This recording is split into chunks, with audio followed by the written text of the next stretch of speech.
बिस्मिल्लाहिर्रहमानिर्रहीम। सवाल ये है कि क्या इंसान अपनी कुर्बानी का गोश्त फ़रोख्त कर सकता है, बेच सकता है और कोई दूसरा मुसलमान उसको ख़रीद सकता है? तो उसका जवाब ये है कि अगर तो कोई शख्स अपनी कुर्बानी का गोश्त इस नीयत से फ़रोख्त करे कि वो जो रकम मुझे मिलेगी वो मैं सदका कर दूँगा, अल्लाह के रास्ते में दूँगा, तो फिर उसके लिए जायज़ है कि वो इस नीयत से बेचे। लेकिन अगर वो उस गोश्त को कारोबार की नीयत से बेचता है या सिर्फ़ और सिर्फ पैसे कमाने की नीयत से बेचता है, तो फिर ऐसा करना उस शख्स के लिए दुरुस्त नहीं है।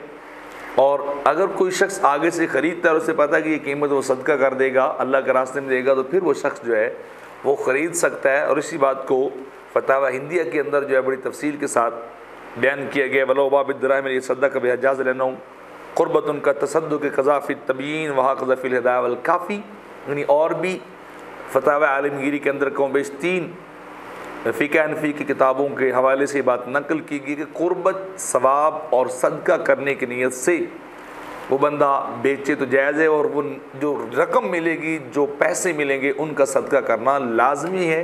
अगर वो बंदा रखेगा अपने पास, अपने ज़ाती इस्तेमाल में लाएगा, तो वो रकम उसके लिए नाजायज़ होगी और उसको गुनाह होगा।